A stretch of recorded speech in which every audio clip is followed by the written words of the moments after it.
지난주가 있는 하나님의 율법을 지키기로 약속하는 이스라엘의 이야기를 함께 다뤘었죠. 율법의 핵심은 두 가지로 혹은 세 가지로 요약이 될 수 있는데요. 첫 번째는 하나님의 주권에 대한 인정이죠. 하나님의 주권을 인정해라. 그리고 그분의 통치와 다스림을 받아들여라. 그것이 율법의 핵심이다라고 주님은 가르쳐 주십니다. 그 다음에 두 번째는 이 첫 번째와 연관성이 있는데요. 하나님을 전인격적으로 사랑하는 것. 마음과 목숨과 뜻과 힘을 다해 하나님을 사랑하는 바로 그것이 율법의 핵심이다라고 가르칩니다. 그 다음에 마지막 부분에서 이웃을 나 자신처럼 사랑하는 것이 율법의 총아이다. 율법의 핵심이다라고 가르쳐 주십니다. 그런데 이 율법을 우리가 들여다보면 사실상 이것은 하나님 나라의 모형이라고 할 수 있습니다. 결국 이 율법은 하나님 나라를 바라보게 하는 창과 같다라고 얘기할 수 있겠죠. 율법은 하나님 나라를 설명하고 있는 것이다라고 할 수 있어요. 율법, 그것은 하나님 나라의 모형인 것입니다. 하나님 나라는 어떤 것이죠? 하나님의 주권을 인정하고 하나님의 그 통치와 다스림을 완벽하게 받는 나라. 하나님이 주인으로 다스리시고 통치하시는 나라. 그것이 바로 하나님의 나라죠. 그래, 하나님 나라는 어떤 나라일까요? 사랑의 나라. 사랑의 나라로서 하나님을 전인격적으로 사랑하고 그리고 이웃을 나 자신처럼 사랑하는, 근데 그것이 이 땅에서와는 다른 완벽한 그런 사랑의 나라, 그것이 바로 천국이다, 하나님의 나라다라고 가르쳐 주는 것입니다. 그렇다면 그런 하나님의 나라의 모형이라고 할 수 있는 그런 율법을 우리에게 왜 이 지상에서 지키기로 하실까요? 우리가 나중에 죽은 다음에나 그렇게 입국하기를 바라시는 것이 아니라 이 땅에서 미리 그 하나님의 나라를 땡겨 살며 누리며 그렇게 우리가 생활하다가 주님의 나라 오기를 주님께서는 바라신다는 것이죠. 여러분, 이 율법은 사실상 우리를 위해서 허락하신 것입니다. 너희들 말이야, 하나님의 나라 나중에 올 텐데 그 하나님의 나라 그 율법 지킴으로, 율법을 행함으로 너희들이 지금 살고 있는 그 땅에서 온전히 살고 누리기를 하나님께서 바라신다는 메시지가 담겨져 있는 것입니다. 그러므로 여러분들이 하나님의 그 율법, 특별히 율법의 핵심을 지킴으로 이 땅에서 하나님의 나라를 누리며 살아갈 수 있게 되기를 축복합니다. 네. 자, 그 다음에 오늘은 도대체 이스라엘 백성들은 하나님과 어떤 언약을 맺었을까요? 오늘 본문에 기록되어 있는 내용을 보게 되면 무엇보다도 강조되어지고 있는 내용 하나가 있어요. 그것은 반복적으로 계속 우리에게 이야기하는 그런 이야기이기도 하죠. 어떤 말씀이 오늘 본문에서 계속 반복적으로 우리에게 말씀하고 있을까요? 그것은 바로 하나님의 전에 대한 이야기입니다. 자, 각 구절 함께 보면 우리가 이 하나님의 전의 말씀을 우리가 발견할 수 있는데요. 함께 한번 읽어 내려가도록 할까요? 네, 우리가 32절을 함께 한번 읽어볼까요? 32절. 자, 32절 함께 읽어봅니다. 시작. 우리가 또 스스로 규례를 정하기를 해마다 각기 세겔의 3분의 1을 수납하여 하나님의 전을 위하여 쓰게 하되. 네, 하나님의 전이 나오죠. 또 33절 시작. 곧 진설병과 항상 드리는 소제와 항상 드리는 번제와 안식일과 초하루와 정한 절기에 쓸 것과 성물과 이스라엘을 위하여 속죄제와 우리 하나님의 전의 모든 일을 위하여 쓰게 하였고, 하나님의 전. 34절 또 우리 제사장들과 레위 사람들과 백성들이 제비 보아 각기 종족대로 해마다 정한 시기에 나무를 우리의 하나님의 전에 바쳐 율법에 기록한 대로 우리 하나님 여호와의 제단에 사르게 하였고, 여기서도 우리 하나님의 전. 35절 볼까요? 해마다 우리 토지 소산의 만물과 각종 과목의 첫 열매를 여호와의 전에 드리기로 하였고, 네, 하나님의 전이나 여호와의 전이나 맥락이 같죠. 36절 또 우리의 맏아들들과 가축의 처음 난 것과 소와 양의 처음 난 것을 율법에 기록된 대로 우리 하나님의 전으로 가져다가 우리 하나님의 전에서 섬기는 제사장들에게 주고, 여기서는 두 번이나 반복되죠. 37 또 처음 익은 밀의 가루와 거제물과 각종 과목의 열매와 새 포도주와 기름을 제사장들에게 가져다가 우리 하나님의 전에 여러 방에 두고 또 우리 산물의 11조를 레위 사람들에게 주리라 하였나니, 이 레위 사람들은 우리 모든 성읍에서 산물의 11조를 받는 자이니, 여기서 우리 하나님의 전. 38절 레위 사람들이 11조를 받을 때에는 아론의 자손 제사장 한 사람이 함께 있을 것이요 레위 사람들은 그 11조의 10분의 1을 가져다가 우리 하나님의 전 곡간의 여러 방에 두되, 자 39절, 자 주보에 오타가 나서 38절까지 기록되어 있는데 본문은 39절입니다. 39절까지. 39절 시작. 곧 이스라엘 자손과 레위 자손이 거제로 드린 곡식과 새 포도주와 기름을 가져다가 성소의 그릇들을 두는 골방, 곧 섬기는 제상들과 문지기들과 의뢰는 자들이 있는 골방에 둘 것이라. 그리하여 우리가 우리 하나님의 전을 버려두지 아니하리라. 네. 계속 각 구절에서 하나님의 전, 또 어떤 구절에서는 여호와의 전, 그토록 여호와의 이 전, 하나님의 전에 대한 강조점이 이 본문의 핵심이라고 할 수 있어요. 그 다음에 하나님의 전은 뭐죠? 하나님의 집. 그것은 바로 성전을 의미하죠. 이 성전을 잘 돌볼 것을 이야기를 하고 있어요. 오늘 본문 39절 마지막 멘트가 이런 멘트로 끝맺고 있죠. 우리 하나님의 전을 버려두지 아니하겠습니다. 그렇다면 지금까지 하나님의 전을 어떻게 했다는 얘기일까요? 네, 하나님의 전을 방치해 두었다는 이야기. 지금까지는 하나님의 전을 방치해 두었습니다. 그렇지만 이제 우리는 충성스럽게 그리고 성실히 주님의 전을 돌보겠습니다. 아니, 이 시대에 어느 정도로 하나님의 전을 방치했을까요? 자, 그것을 가능케 하는 본문이 이 느헤미야서에 기록되어 있는데요. 자, 느헤미야서 13장에 가서 함께 볼까요? 느헤미야서 13장. 자, 순서상으로는 조금 다르지만, 네, 순서상으로는 좀 뒤에가 있지만 이 당시에 하나님의 전의 상태를 가늠하게 하는 그런 본문이 13장에 기록되어 있어요. 자, 13장 4절을 함께 읽어볼까요? 자, 느헤미야 13장 4절. 자, 그 당시에 하나님의 전이 어떻게 관리되어지고 있었을까? 13장 4절 함께 읽습니다. 시작. 이전에 우리 하나님의 전의 방을 맡은 제상 엘리야십이 도비아와 연락이 있었으므로. 자, 여기서 여러분들이 익숙한 인물 하나가 등장하죠.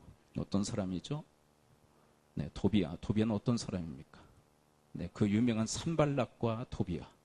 이들은 하나님의 일을 강력하게 회방하고 또한 막았던 대적들 아닙니까? 그런데 이 도비아와 친구 맺었던 사람이 이 본문에 등장해요. 누구예요? 하나님의 전, 방을 맡은 제사장. 결국 하나님의 방을 관리했던 제사장이, 이 제사장의 이름이 엘리야십이에요.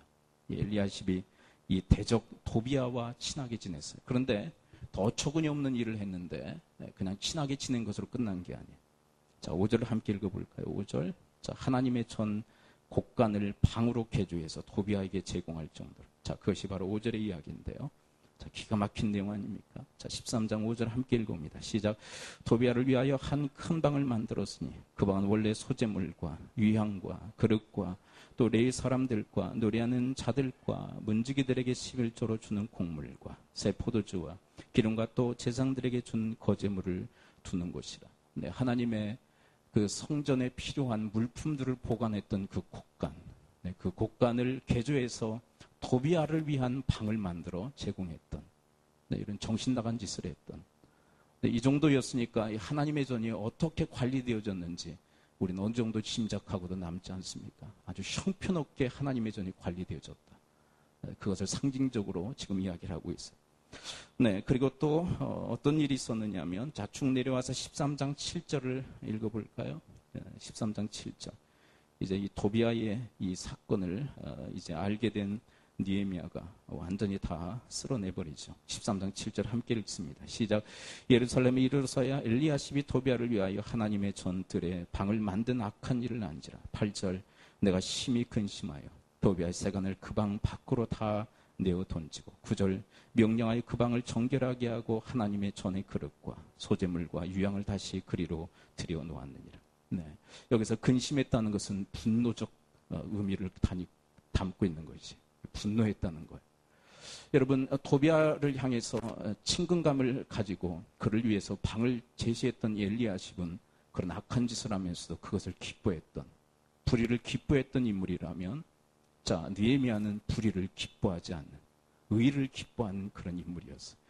여러분, 바라기는 여러분들은 불의를 기뻐하는 그런 존재들이 아니라 불의를 미워하고 또 반대로 하나님의 의를 기뻐하는 그런 주님의 사람들이 되시기를 축원합니다. 그러니까 의를 기뻐하니까 불의에 대해서 분노가 일어나는 거예요. 그래, 다 쓸어내버립니다. 그리고 본래의 그런 기능대로 그 방을 사용하는 이 느헤미야의 모습을 확인하게 되어지죠. 자, 좀 더 이 당시 하나님의 전이 어떻게 관리되어졌는지, 자, 10절에 가면 좀 더 정확히 하나님의 전이 어떻게 관리되어졌는지 알 수 있는 그런 말씀이 나와요. 자, 13장 10절을 함께 읽어볼까요? 그 당시 하나님의 전은 어떻게 관리되어졌을까? 10절 시작. 내가 또 알아본즉 레위 사람들이 받을 몫을 주지 아니하였으므로 그 직무를 행하는 레위 사람들과 노래하는 자들이 각각 자기 밭으로 도망하였기로. 자, 여기서 하나님의 전과 이게 무슨 상관이냐? 이 레위 사람들의 이 도망자들 레위, 이 사람들과 무슨 연관성이 있는가?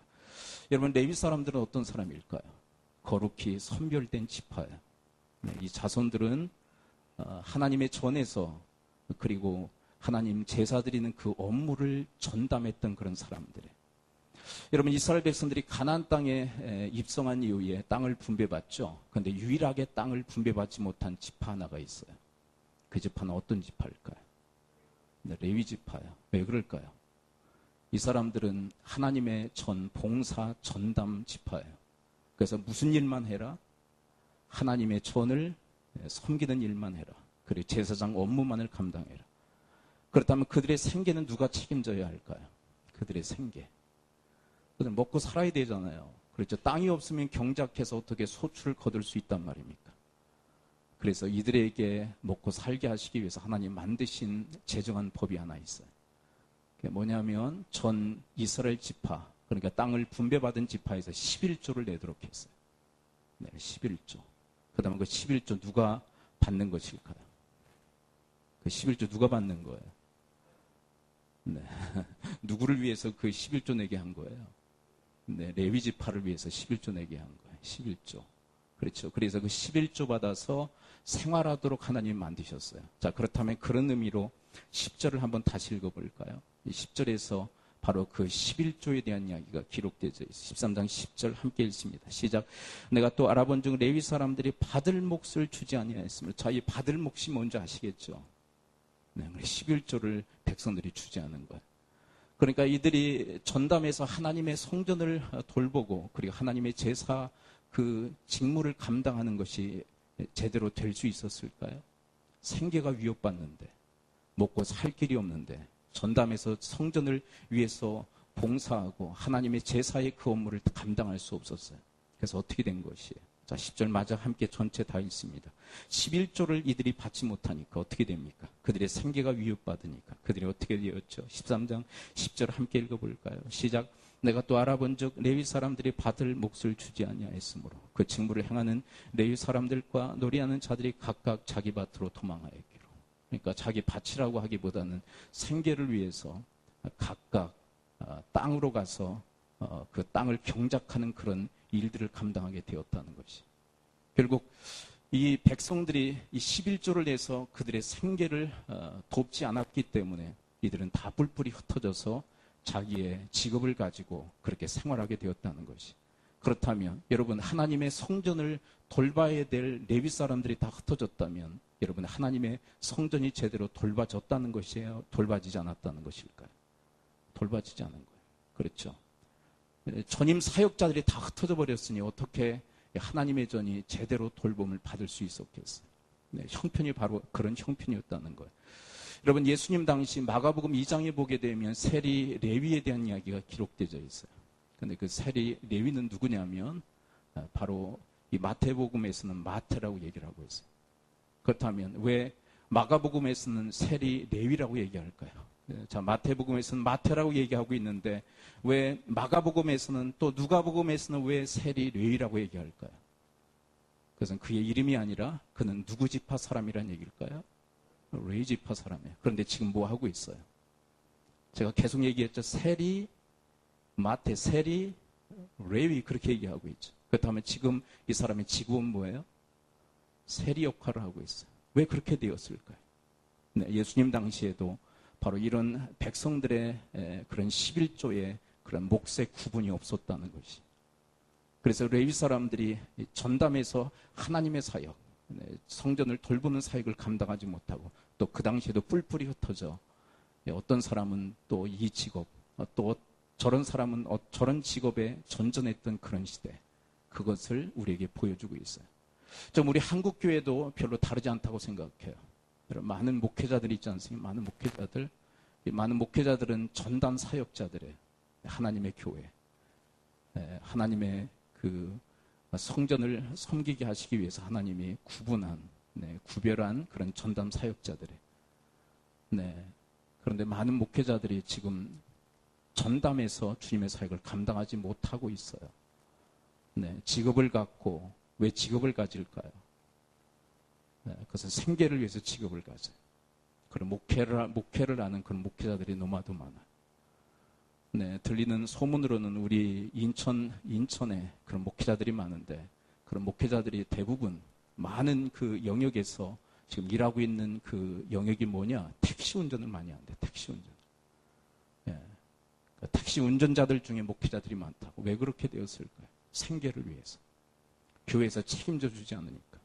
어떻게 보면 성도들이 책임져 주지 않으니까. 그리고 교회가 너무나도 미약하기에 그 생계를 책임져 주지 못하기 때문에 전담 사역을 못하는 그런 목회자들이 많은 거예요. 그러니까 이 시대나 지금 우리 시대나 별반 다를 바 없는 그런 시대적 상황을 가지고 있다는 것이죠.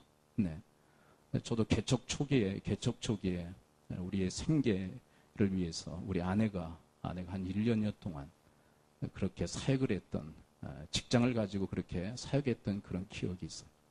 그만큼 목회 사역, 전담해서 사역하기 상당히 힘들고 어려운 그런 시대였죠.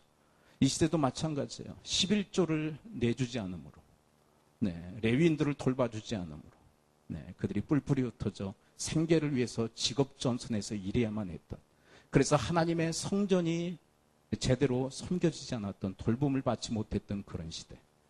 이런 시대에 우리가 하나님의 전을 제대로 돌보겠습니다. 그렇게 언약했던 그 언약, 그것이 바로 이 느헤미야서에 기록되어진 언약이에요.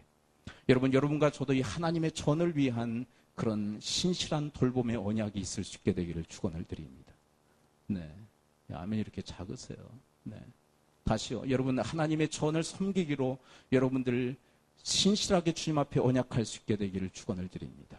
이것은 왜 그러냐면 하나님 앞에 우리가 그 하나님의 전을 어떻게 섬기느냐에 따라서 우리의 화와 복과 화가 결정되기 때문에 그래요. 자, 이 시대적 배경이 거의 비슷한 학개서를 함께 가서 볼까요? 학개서를 보게 되면 하나님의 전이 황폐화되어졌던 그런 시대, 그 시대적 배경을 가지고 쓰인 그런 성경입니다.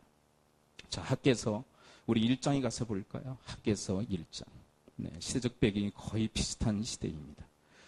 귀양시대, 포로로 끌려가서 이제 자유함을 얻어서 포로들이 고향에 돌아옵니다. 그래서 세 가지 중요한 사역들을 하죠. 성전 재건, 그리고 성벽 재건, 그리고 영적 재건의 그런 사역을 하는데, 이 성전과 관련된 이야기가 학개서에 기록되어 있어요. 자, 학개서는 몇 페이지 정도 있을까요? 1310페이지. 자, 1310페이지 정도. 자, 학개서 1장 4절을 함께 읽어볼까요? 자, 그 당시에 이 하나님의 전의 그 상태를 먼저 이야기를 합니다. 자, 1장 4절 함께 읽어볼까요? 시작. 이 성전이 황폐하였거늘 너희는 이 거주하는 것이 옳으냐. 이건 뭐예요? 하나님의 전, 하나님의 성전이 돌봄을 받지 않아. 이게 버림받아요. 방치되어 황폐화되어졌단 말이에요. 그런데 하나님이 섭섭하게 생각하시는 게 뭐냐면, 그런데 너희들의 집은 완벽한 집이다라고 얘기하세요. 이게 뭐냐면 호화롭게 꾸며진 집이다라고 얘기하시는. 너희들의 집은 호화롭게 꾸며졌는데 내 집 말이야, 내 전은 황폐화되어졌어. 그래서 하나님이 이 섭섭한 마음을 이렇게 이야기하고 계신 거예요. 그러면서 이렇게 이야기하십니다. 5절 읽어볼까요? 5절, 1장 5절 시작. 그러므로 이제 만군의 여호와가 이같이 말하느니 너희는 너희의 행위를 살피치니라. 너희들 행위를 한번 생각해봐. 이게 말이 되니? 너희들의 집은 호화롭게 꾸며졌는데 내 집, 하나님의 성전은 지금 황폐화되어져 있어. 너희들이 돌보지 않아. 너희들이 방치해서. 그러면서 계속 하시는 이야기. 그래서 그 섭섭함이 진노로 변하여 그들에게 부어집니다. 6절 읽어볼까요? 진노의 잔이 그들에게 부어져. 1장 6절 함께 읽습니다. 시작. 너희가 많이 부릴지라도 수확이 적으며 먹을지라도 배부르지 못하며 마실지라도 흡족하지 못하며 입어도 따뜻하지 못하며 일꾼이 싹쓸 받아도 그것을 구멍 뚫어진 전대에 넣음이 되었느니라. 너희들 말이야 잘 안 되지. 너희들이 아무리 수고해도 잘 안 되지. 수고가 다 헛수고가 되지. 그 마지막 이 말씀을 보세요. 너희들이 수고를 하지만 구멍 뚫어진 전대에 넣은 것 같이 그렇게 헛수고에 지나지 않는 그런 인생을 살지. 그 이유가 뭔 줄 알아? 바로 이 문제 때문에 그래. 너희들의 집은 호화롭게 그렇게 꾸미면서 하나님의 성전은 돌보지 않아 방치해서 그렇게 황폐화시켰기 때문에 내가 너희들에게 진노의 잔을 부어서 그렇게 된 거야. 계속되어지는 주의 말씀 읽어볼까요? 1장 7절, 1장 7절. 또 하시는 말씀, 반복적으로 얘기하시죠. 5절의 말씀을 또 반복하십니다. 7절 시작. 만군의 여호와가 말하느니 너희는 자기의 행위를 살필지니라. 한번 생각해봐. 너희들의 행동을 한번 생각해봐.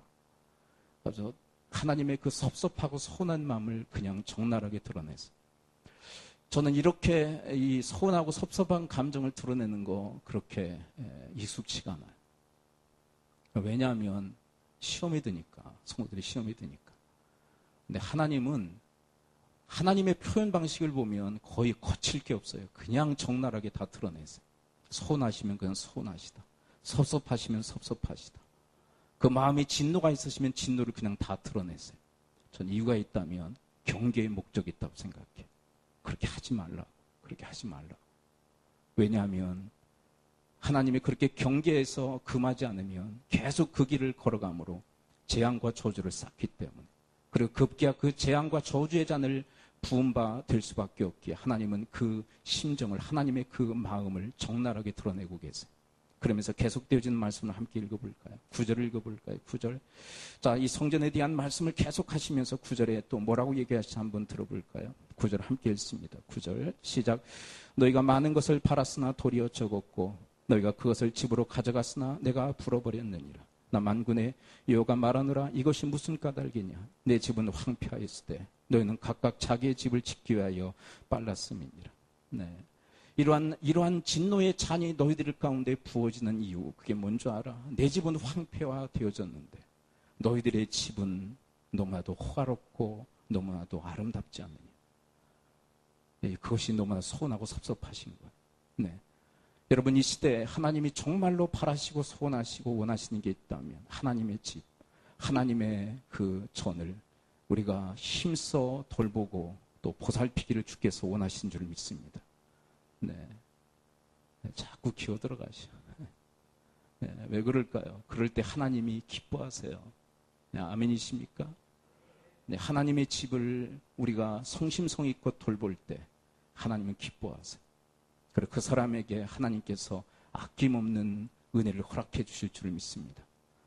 그런데 자기의 집은 호화롭게 꾸미고 자기의 집은 정말 위에서 살아가지만 하나님의 교회에 대해서는 아랑곳하지 않는다면, 하나님의 전에 대해서 아랑곳하지 않고 나 몰라라 하는 인생을 살아간다면 하나님의 진노의 잔이 그 인생과 그 가정에 부어질 것이라고 주님은 경고하고 계세요. 그러면 여러분, 하나님의 전을 섬기느냐 돌보느냐, 그 문제는 우리의 복과 화의 아주 중요한 그 가르는 시금석이라는 사실을 기억하고 여러분, 하나님의 전을 온전히 그리고 하나님이 기뻐하시는 방향으로 섬기기를 언약하고 그대로 행할 수 있는 여러분과 제가 될 수 있게 되기를 축원을 드립니다. 그렇다면 여러분, 이 시대에 하나님의 전은 무엇일까요? 하나님의 전. 네, 한번 옆 분에게 한번 질문해 보세요. 이 시대에 하나님의 전은 뭡니까? 네. 대답도 해보시고. 대답. 네. 여러분, 이 시대에 하나님의 전은 뭐죠? 하나님의 전. 네, 이 시대에 하나님의 전은 뭐예요? 교회예요, 교회. 네. 여러분, 시대적으로 구약과 신약은 완전히 성전의 개념이 달라지죠. 그렇죠? 여러분, 구약의 성전은 무엇이 성전이었을까요? 네, 두 가지 중에 하나를 선택하십시오. 건물 아니면 사람. 자, 구약의 성전은 건물이었을까요? 사람이었을까요? 네, 건물이었어요, 건물. 그래서 초기 성전은 성막이었죠. 그렇죠. 이스라엘 백성들이 출애굽 이후에 광야를 횡단하는 과정 속에서 하나님이 성막을 짓게 하셨어요. 성막의 목적이 뭘까요? 이 성막은 다 하나님의 전이에요. 하나님의 전, 하나님의 집. 거기에 뭐 하시기 위해? 임재하시기 위해. 근데 여러분, 하나 궁금한 사항이 있지 않나요? 하나님은 어느 곳에서든지 계실 수 있잖아요. 그런데 왜 성막을 짓게 하셔서 그곳에 하나님이 임재하셨을까요? 여러분, 어느 곳에 계시는 그 하나님, 어느 곳에든 계시는 그 하나님 우리가 볼 수 있습니까? 없습니까? 없단 말이에요. 우리가 느낄 수 없고 경험할 수 없고 체험할 수 없어요. 그래서 우리를 위해서 내가 너희들과 함께 한다는 사실을 보여주시기 위해 성막을 짓게 하시고 그곳에 임재하셔서 그들과 함께 동행하셨어요. 그러니까 성막을 바라보면서 이스라엘 백성들이 뭘 생각하는 거예요? 바라볼 것 있잖아요. 하나님이 우리와 함께 하신다. 그것을 보여주고 알게 하시기 위해서. 그렇게 하실 필요가 없는데 이스라엘 백성들을 위해서 성막을 짓게 하셔서 그들과 함께 하셨어요. 그것이 바로 하나님의 집이었어요. 그리고 가나안 정복 이후에 가나안 정착 시대에 이제 성막은 무엇으로 바뀌죠? 네, 성막은 무엇으로 바뀌어요? 성전 시대가 돼요. 함께 따라갔습니다. 성막 시대가 성전 시대가 된다. 자, 성전 시대가 된 이유를 아시겠죠? 네. 여러분, 광야 횡단 가운데서는 성전이 가능해요? 건물로, 벽돌로 이렇게 지을 수 있을까요? 지금 횡단하고 있잖아요. 계속 유랑하고 있잖아요. 그렇다면 어떻게 성벽, 이 돌로 지은 그 성전이 가능하단 말입니까? 그래서 성막이 그 시대에는 맞았단 말이에요. 그런데 가나안 그 정복 이후에 정착하면서 이제 돌아다닐 필요가 없잖아요. 그래서 하나님은 예루살렘에 성전을 짓도록 허락하셨어요. 그래서 첫 번째 그 성전을 지은 사람이 누굽니까? 네, 기억하시죠? 다윗이 준비하고 솔로몬이 지었단 말이에요. 그렇죠. 자, 그렇다면 이 솔로몬이 지었던 그 성전은 파괴되어지고 이제 지금 시대가 갔죠. 이 학개, 그리고 느헤미야, 에스라, 이 시대에 수룹바벨이라는 사람이 등장해요. 수룹바벨이 다시 이 성전을 파괴되어졌던 솔로몬 성전을 다시 재건합니다. 그래서 그 성전의 이름이 뭘까요? 수룹바벨 성전이에요. 그래서 수룹바벨 성전이 다시 파괴되어져요. 그리고 예수님 당시에 헤롯 이 왕이 다시금 성전을 다시 재건해요. 그래서 그 성전을 뭐라고 얘기할까요? 헤롯 성전이라고 얘기해요. 그리고 이 헤롯 성전을 마지막으로 해서 성전 시대가 끝나요. 그리고 예수님을 통해서 신약 시대가 도래하게 되어지죠. 그렇다면 신약 시대의 성전은 뭘까요? 자, 첫 번째 예수 그리스도가 성전이시다. 한번 따라했습니다. 예수님이 성전이시다. 자, 어떻게 예수님이 성전이 될 수 있을까요? 자, 예수님은 누구시죠? 하나님이세요. 하나님이 무엇을 입고 이 땅에 오셨어요? 사람의 몸을 입고 이 땅에 오셨어요. 그러니까 예수 그리스도, 사람의 몸을 입고 오신 예수 그리스도가 바로 성전이 된 거예요. 자, 그 이야기가 어디에 기록되어 있냐면 요한복음 2장 19절에 기록되어 있는데 우리가 함께 가서 우리가 함께 직접 확인하는 것이 가장 좋습니다. 자, 요한복음 2장 19절부터 함께 좀 보도록 할까요? 자, 페이지는 145페이지 정도입니다.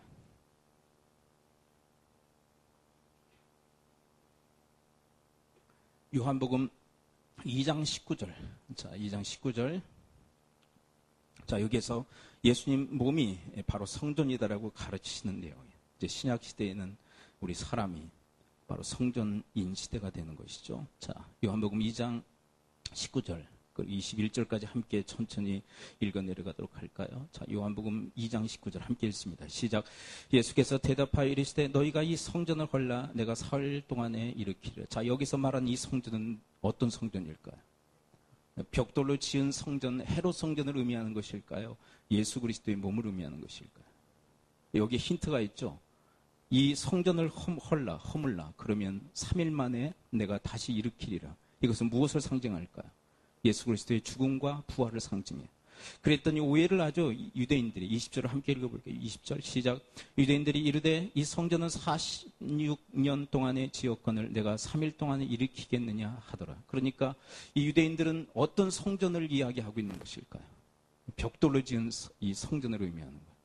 근데 이것을 어떻게 허물고 다시 3일 만에 지어? 말도 안 되는 소리. 그랬더니 21절에서 예수님이 하셨던 그 성전 이야기, 그것이 무엇을 가리키는지를 이야기하십니다. 21절 함께 읽을까요? 시작. 그러나 예수는 성전된 자기 육체를 가리켜 말씀하신 것이라. 그러니까 예수님의 그 몸이 뭐라는 거예요? 성전이시라. 왜요? 하나님이신 예수님이 깃들어 계시기에. 인간의 몸을 입고 이 땅에 오셨기에 예수님의 몸이 성전 시대가 되었다고 얘기를 하고 있어요. 그렇죠. 이제 신약 시대는 건물이 성전이 아니라 사람이 성전인 시대가 도래하게 되어진 줄을 믿습니다. 그리고 이제 본격적으로 이 예수 그리스도가 성전인 시대가 이제 개막하면서 이제 오순절날, 여러분 오순절날 가장 중요한 사건이 뭐죠? 오순절의 가장 중요한 사건. 네. 구약에서는 무엇을 주셨어요? 하나님의 율법을 주셨다면 신약시대 제2 펜타코스트라고 하는 이 오순절에는 누가 임하십니까? 성령님이 누구에게요? 네, 마가의 다락방에서 기도하던 120명의 그 성도들에게 성령이 임하셔서 공동체가 형성되어져요. 그 공동체를 일컬어 교회라고 얘기해요. 그렇다면 여러분 이 시대의 성전은 뭘까요? 이 시대의 성전은 뭐죠? 바로 성령 받은 공동체, 교회가 바로 하나님의 전인 줄을 믿습니다. 그러니까 이 시대는 건물이 성전이에요? 우리 믿는 사람들이 성전이에요? 우리 믿는 공동체가 성전인 시대가 된 거예요. 여러분 이 교회를 섬기고 이 교회를 돌보고 이 교회를 온전케 하기 위해 여러분들을 주님 앞에 온전히 헌신하고 또 주님과 언약하며 그것을 신실히 지킬 수 있는 여러분과 제가 될 수 있게 되기를 축원을 드립니다. 그렇다면 여러분 이 시대에 하나님의 전이라고 할 수 있는 이 교회를 우리가 어떻게 잘 돌보고 섬길 수 있을까요?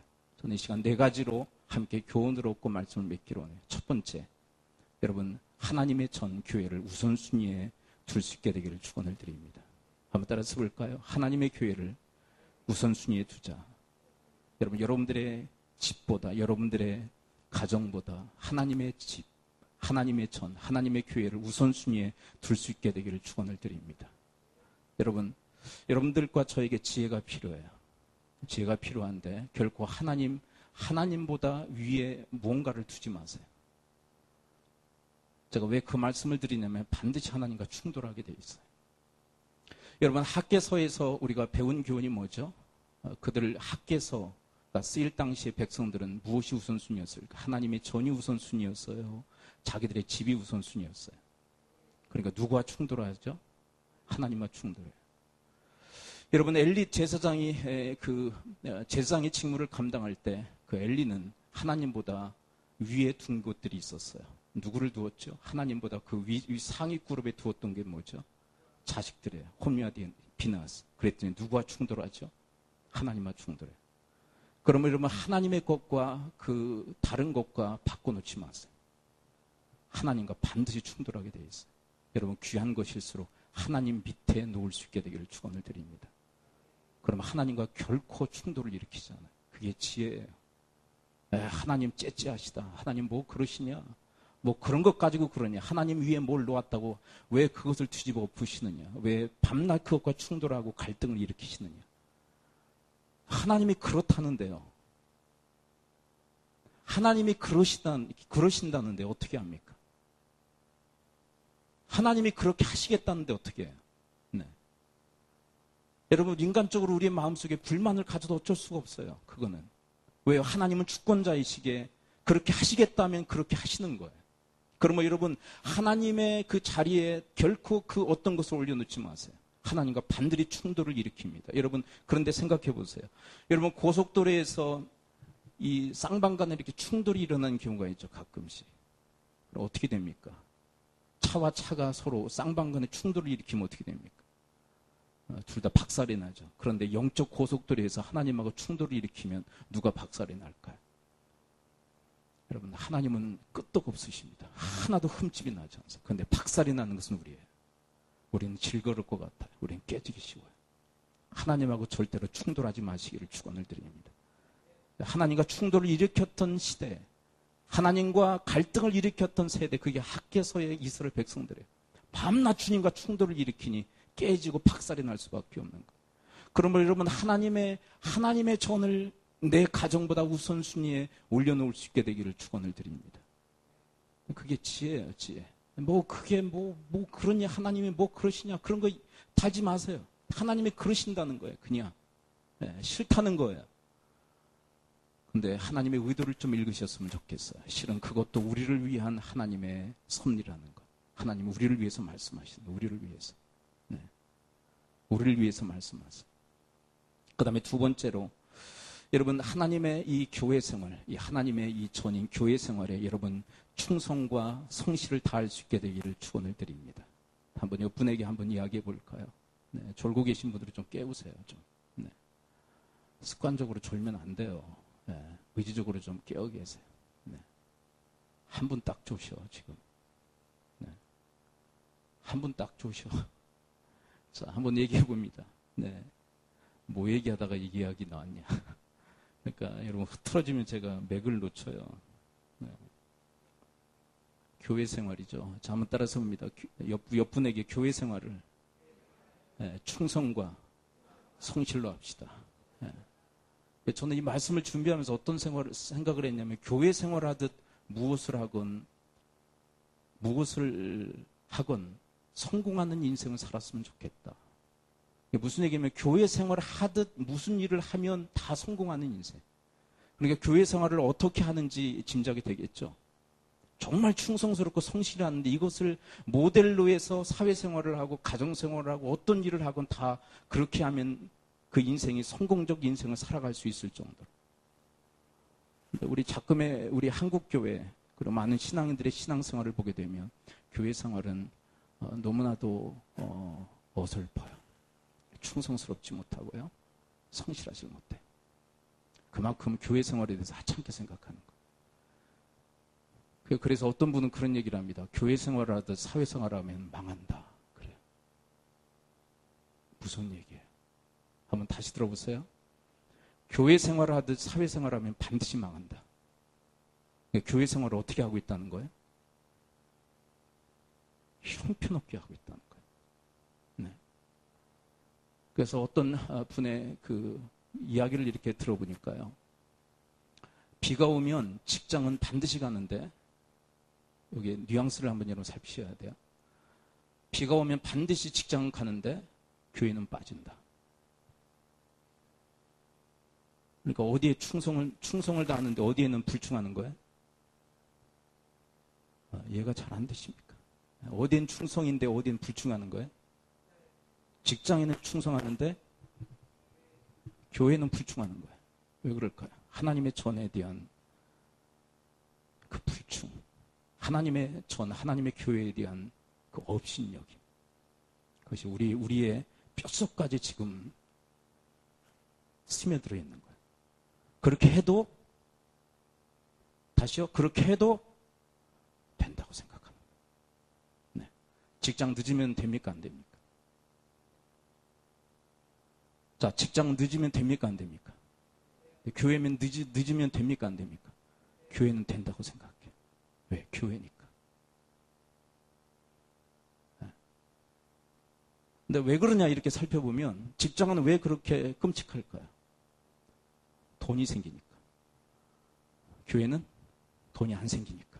그렇다면 그분의 주인은 돈입니다. 돈이에요.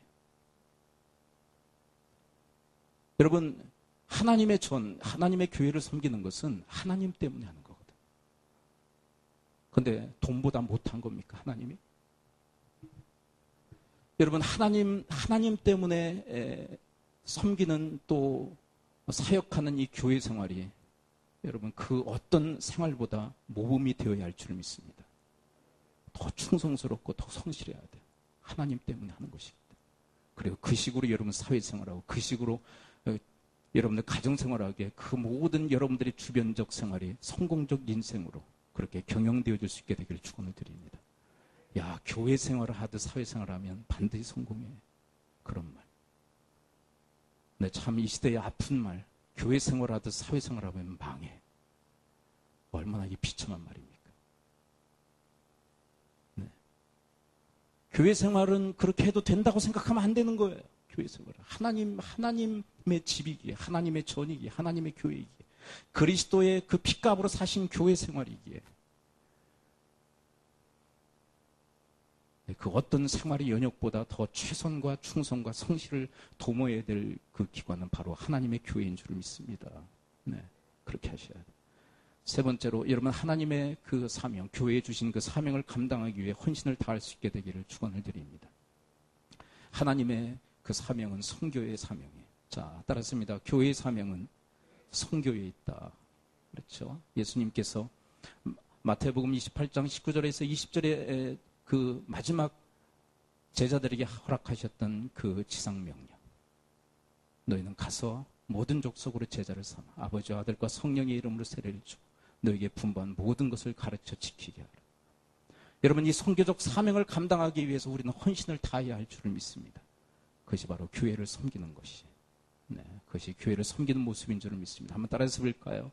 교회의 사명을 위해 헌신을 다하는 것이 교회를 섬기는 것이다. 저는 이것은 직접적 방법과 간접적 방법 두 가지를 함께 우리는 공유해야 된다고 생각해요. 간접적 방법은 우리를 대신해서 지금 해외에 각 족속, 민족에 나가 지금 이 제자와의 그 사명을 감당하고 있는 선교사들이 있잖아요. 여러분, 그들의 협력자가 우리가 되어줘야 될 줄 믿습니다. 여러분, 기도하시고 위에서 기도하는 일이 가장 큰 중요한 일인 줄 믿습니다. 그 다음에 인적 자원의 제공, 단기 또 장기, 중기 그런 선교사들을 파송하고 내가 갈 수 있으면 가고 협력해야 돼. 간접적 선교지. 그리고 물질적 후원도 아낌없이 해야 돼. 여러분, 그런데 제가 이 말씀을 읽으면서 무슨 생각을 했냐면, 여러분, 이 본문에 보면, 오늘 본문에 보면 하나님의 곡간에 대한 얘기를 해요. 하나님의 곡간. 하나님의 곡간. 여러분, 이렇게 하나님의 선교를 위해서 간접적이건 직접적이건 우리가 물질적 후원을 하고 물질적 헌신을 하면 그것이 다 하나님의 곡간에 쌓이는 줄을 믿습니다. 믿으세요? 하나님의 곡간. 그거 기억하세요. 내가 나를 위해서 쓰면 하나도 쌓이지 않아요. 하나님의 곡간. 하나님의 곡간은 바로 천국 곡간을 의미해요. 다시 말씀드립니다. 내가 나를 위해서 사용하는 것은 하나도 하나님의 곡간에 쌓이지 않습니다. 왜요? 누가 다 받았습니까? 이미 내가 다 받았습니까? 그러나 하나님의 선교를 위해서 헌신하고 사용하는 그 모든 것은 누구를 위해 썼기에 하나님의 곡간에 쌓일까요? 하나님을 위해. 하나님을 위해. 우리가 나를 위해서 여행할 수도 있어요. 나를 위해서 어떤 일들을 할 수 있어요. 근데 그보다 주님을 위해, 또한 주님의 선교 사역을 위해, 주님의 교회를 위해 여러분 더 비중 있게 드릴 수 있게 되기를 축원을 드립니다.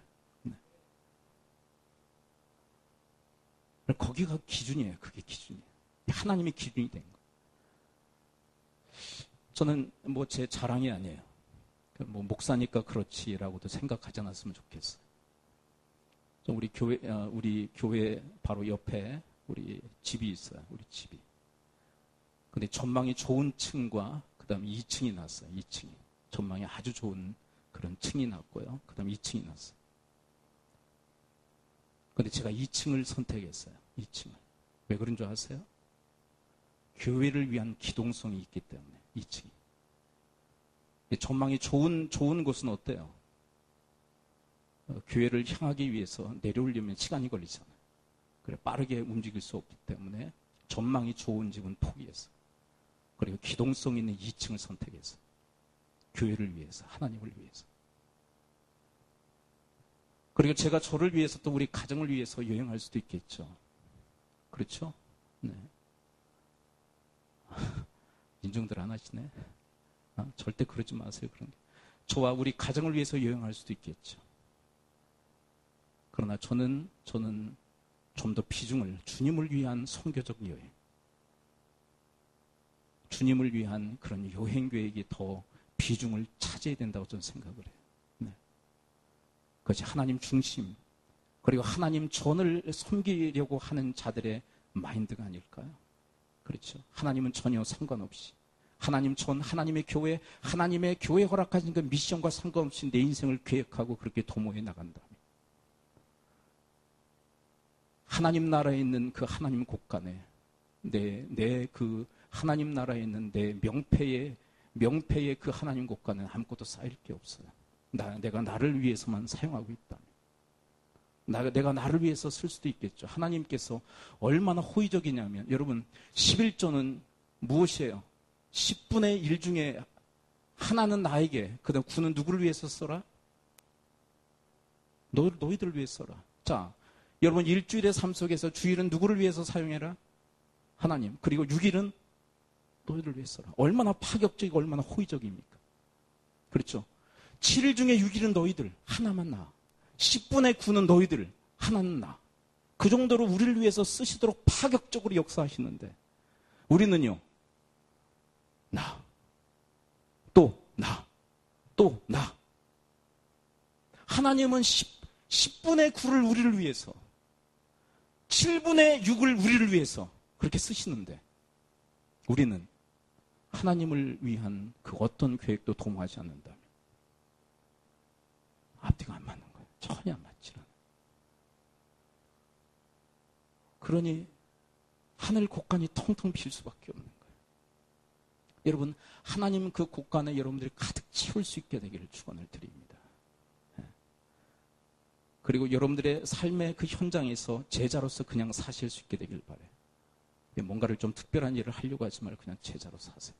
한번 따랐습니다. 그냥 제자로 살자. 어제 밤 12시가 넘었는데 우리 막둥이가 계속 그냥 쥐가 뭐 창고에 왔다 갔다 왔다 갔다. 자 그랬더니 뭐라고 한 줄 아세요? 자기들도 안 잠해서 그래. 할 말이 없어요. 할 말. 여러분, 제자화, 모든 족속으로 제자를 삼는 이 직접적 방법에 있어서 중요한 것은 어떤 특별한 어떤 매뉴얼이 아니에요. 특별한 방법도 아니에요. 특별한 비결도 아니에요. 그냥 제자로 사는 거예요. 아멘이십니까? 생활하는 거예요. 그냥. 아내한테도 얘기를 해요. 찬양 잘하려고 하지 말고 그냥 찬양해. 그냥 찬양. 목사님, 성도들에게 특별한 그 무엇을 해줘야 되죠? 아니야. 그냥 사는 거야. 그냥 사는 거야.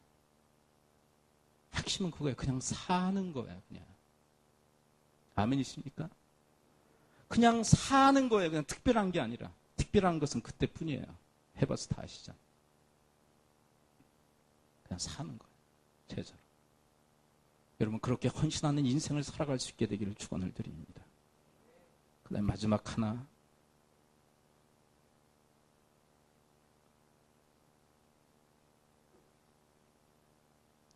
교회 건물에 대한 바른 태도를 지니기로 합니다. 왜냐하면 여러분, 이 교회 건물은 하나님의 전입니까 아닙니까? 여지껏 설명하는 거 테스트하는 이 건물은 하나님의 전입니까 아닙니까? 이제 헷갈리기 시작해. 이쪽에서는 기다, 이쪽에서는 아니다. 구약에서는 건물이 하나님의 전이었습니까 아니었습니까? 구약에서는 건물이 하나님의 전이었습니까 아니었습니까? 전이었죠. 근데 신약 시대에 넘어와서 예수님으로부터 성령 받은 공동체에 이르기까지 이제 건물이 하나님의 전입니까 아닙니까? 아니에요. 공동체, 성령 받은 공동체가 바로 하나님의 전이에요. 교회가. 그렇다면 이 건물은 뭘까요? 건물은 필요에 의해서 얻기도 하고 짓기도 하는 거예요. 이와 같아요. 여러분, 여러분들의 가정이 있죠. 가정이 깃들기 위해서는 뭐가 필요하죠? 집이 없다면 어떻게 될까? 따라서 봅니다. 집이 없으면 큰일 난다. 어떻게 사시겠어요? 그러니까 집은 필요에 의해서 얻는 거예요. 그렇죠? 가족 수가 늘어나면 가족 수에 따라서 늘리고, 줄어들면 줄이고. 아멘 하세요. 가족 수가 줄었는데도 큰 것 가지고 있는 건 어떻게 보면 하나님의 뜻은 아니라고 봐야죠. 가족 수가 줄으면 줄이고, 가족 수가 늘어나면 늘리고, 필요에 의해서. 그런 것처럼 교회 건물도 필요하기 때문에 얻고 짓기도 하는 거예요. 아멘이시죠? 그런데 극단적 두 가지 태도가 있어요. 이 건물에 대해서. 첫째는 뭐냐? 욕심을 부리며 이 건물, 이 건축에 혈안이 되는 것도 하나님께서 원하시지 않는다고 저는 봐요. 욕심을 부리는 것, 건물에 대해서. 자, 무슨 얘기인지 이해가 되시죠? 네. 우리 시대의 아픔이 뭐냐면 수많은 건물들이 이단 그 교단에 넘어가고 있다는 것이. 가장 많은 그 교회의 그 전환이 우리 지금 인천 시내에서 많이 일어나는 거예요. 근데 그 건물을 지었는데 감당이 안 되는 거예요. 근데 왜 감당이 안 되느냐? 욕심으로 지었기 때문에 그렇다고 생각해요. 욕심으로. 여러분 성전을 이제 말이 이제 헷갈리기 시작하는데, 여러분 예배당 지을 수 있어요. 필요에 의해서. 그러나 여러분 욕심이 가미되면 하면 안 되는 줄 믿습니다. 아멘이시죠? 욕심으로 성전을 이제 성전이라고 이제 표현하니까 예배당을 지으면 안 돼. 큰일들이 많이 나. 그리고 또 하나의 극단이 뭐냐면 필요 없다고 주장하는 무용론도 상당히 위험해. 필요 없다. 그렇다면 우리의 가정의 집도 필요 없다는 얘기일까요? 필요 없다. 필요해요. 필요해요. 여러분 무용론에 빠져서도 안 돼요. 필요해요. 우리가 모이려고 그러면 이 건물이 필요하잖아요. 건물이. 이 건물이 없다면 우리 어디서 모여요? 필요하기 때문에. 그래서 값을 지불하고 우리 하나님 앞에 예배하는 공동체로 우리 함께 이 공간에 모이는 거 아니에요? 그래서 이 건물에 들어가는 어떤 비용들, 정말 주님의 그 교회를 위해서 우리가 필요해서 얻고 또 우리가 활용하는 이 건물에 들어가는 이 비용에 대해서 우리가 기꺼이 헌신했으면 좋겠어요. 기꺼이. 그렇게 하실 수 있게 되기를 축원을 드립니다. 여러분 다윗 시대에 다윗이 하나님 앞에 범죄함으로 백성들 가운데 전염병이 도는, 그래서 많은 그 백성들이 죽어나가는 그런 사건이 일어났어요. 그때 하나님 앞에 기도했을 때 하나님이 이야기를 하십니다. 아라우나의 그 집에 가서 그 타작마당을 사서 그것을 예배를 드려라. 그럼 어떻게 하시겠다는 것일까요? 이 재앙을 그쳐주시겠다고 그렇게 약속하시는 거예요. 그래서 아라우나의 타작마당에 가서 아라우나를 만납니다. 그리고 이런 연유로 이 타작마당을 내가 사야 되겠다. 여기서 주님 앞에 예배를 드려야 되겠다. 그러자 아라우나가 뭐라고 얘기하냐면 기꺼이 이것을 다 주님께 헌신하겠다. 값을 받지 않고 그대로 넘기겠다. 그때 다윗이 한 중요한 고백이 있어요. 하나님께 드리는 예배를 우리가 값없이 드릴 수가 없다. 한번 따라했습니다. 하나님께 드리는 예배를 값없이 드릴 수 없다. 값을 지불해야 되겠다. 그래, 값을 지불하고 그 땅을 사고, 그리고 이 하나님 앞에 제사 드리는데 그 번제에 쓰이는 그 나무도 사고, 재물도 사고, 그래서 값을 지불하고 하나님 앞에 제사를 드려요. 예배를 드려요. 그때 재앙이 그쳐요.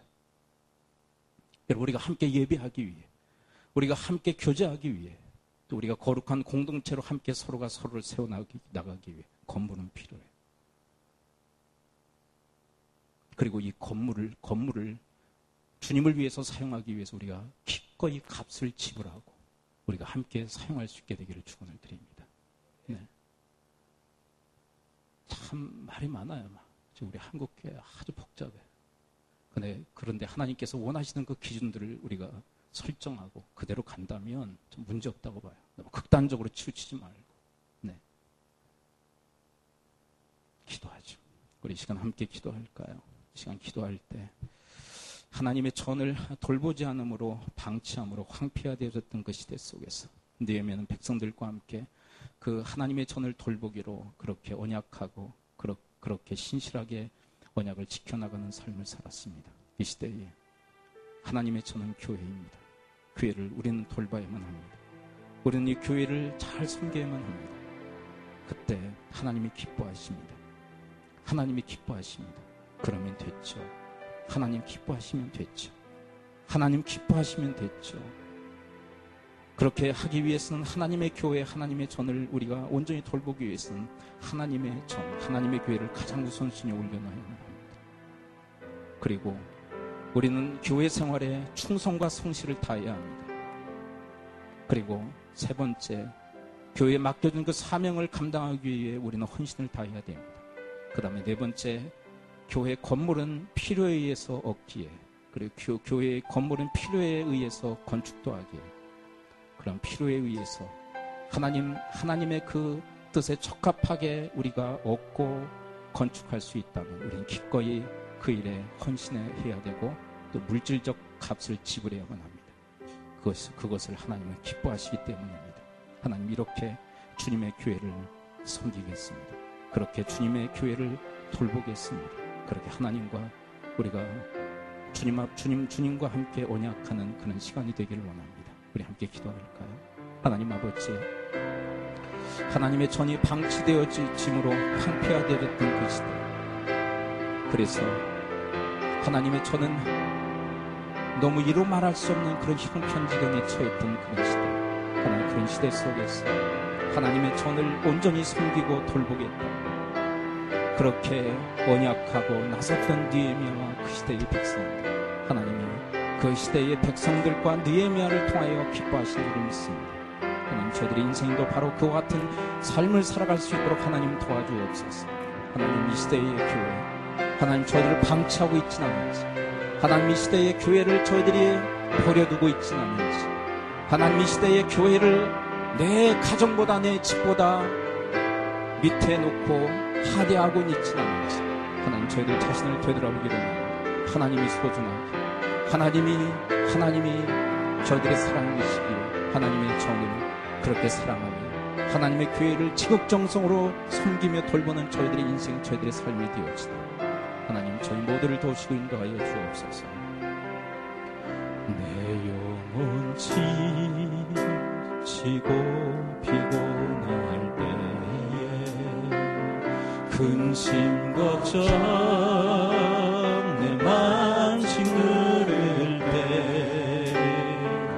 나 잠잠히 주님을 기다리네. 주님 내 곁에 오실 때까지. 다시 한번 내 영혼 지치고 피곤할 때에 근심 걱정 내 맘씩 누를 때 나 잠잠히 주님을 기다리네. 주님 내 곁에 오실 때까지. 주 나를 펴산 위에 세우네. 거친 바람이 걷게 하시네. 주만을 지할 때가 주네. 그 힘들여 내게 부어주시네. 주 날 일으켜, 주 날 일으켜 산 위에 세우네. 거친 바람이 걷게 하시네. 주만을 지할 때가 주네. 그 힘든 영 내게 부어주시. 주 날 일으켜 산 위에 세우네. 일으켜 산 위에 세우네. 거친 바람이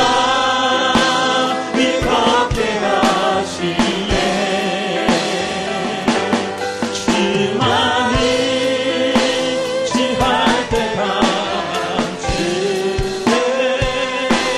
그 힘든 영 내게 부어주시네. 찬송하라 하시며 찬송하라 하시며 내 입술을 열어주신 주, 그 놀라운 솜씨 빛나는 영광을 늘 찬양합니다.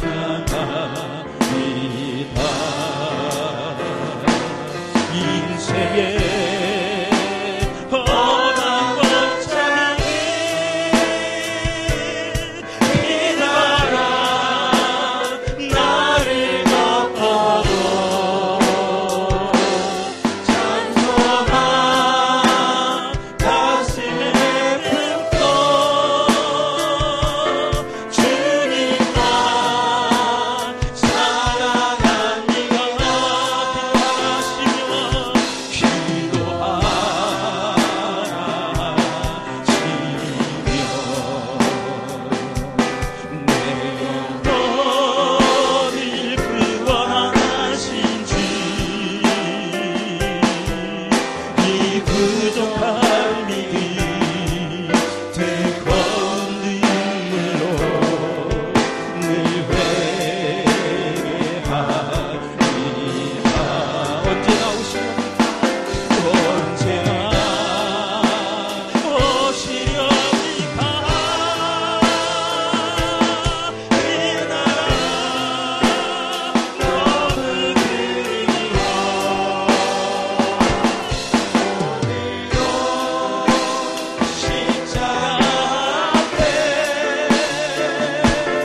나오시렵니까? 언제나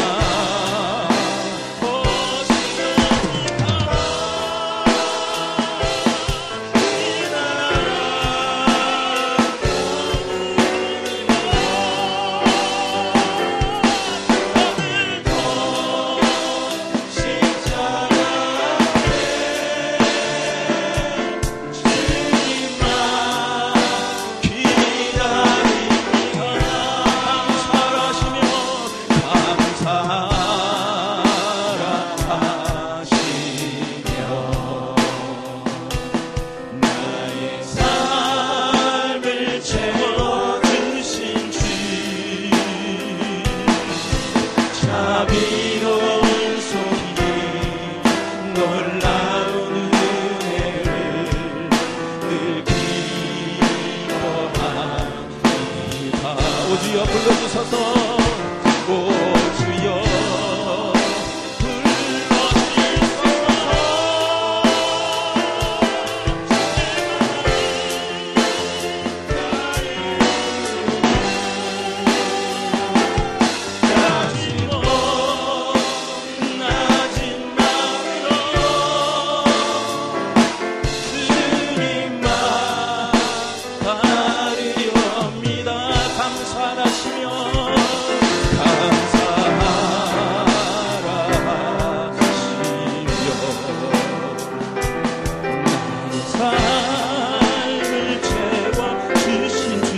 박수 치면서 부를까요? 자비로 일손 피 놀라운 은혜를 늘 기뻐합니다. 오 주여 불러주소서. 제 맘이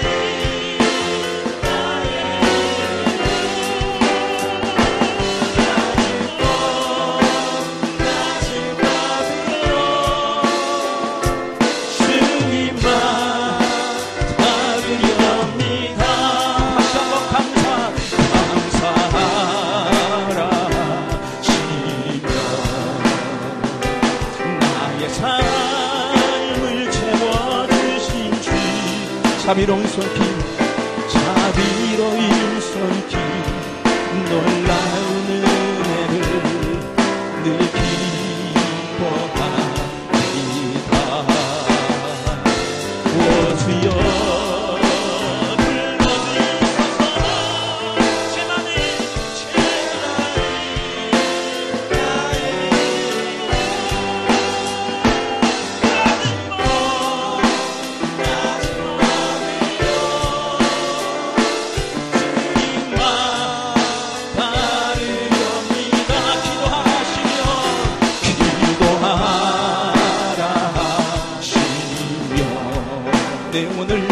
내 영혼을 구원하신 주,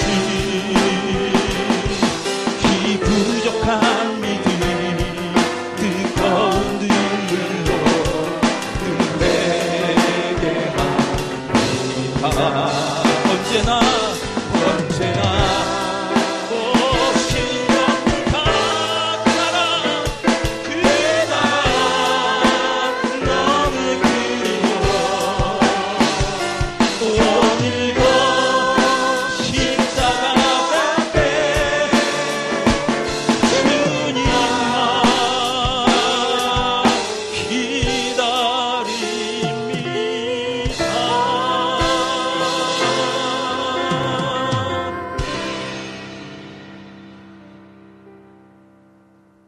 하나님의 손이 방치되어지고 또 내버려졌던 그런 시대, 그 시대 속에서 하나님을 너무나도 사랑했던 느헤미야가 나서 그들의 백성과 하나님의 전을 돌보겠다고, 하나님의 전을 방치하지 않겠다고 신실히 언약하며 지켜나갔던 그 시대, 하나님 그 시대에 후회가 되게 하옵소서. 예수 그리스도의 이름으로 축복하며 기도합나이다. 아멘.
하나님 은혜와 사랑 감사하여 저들의 마음과 예물을 드립니다. 11조를 구분하여 주님 앞에 드립니다. 하나님 받으시고 저희 모두에게 큰 복으로 갚으시고 역사하여 주옵소서.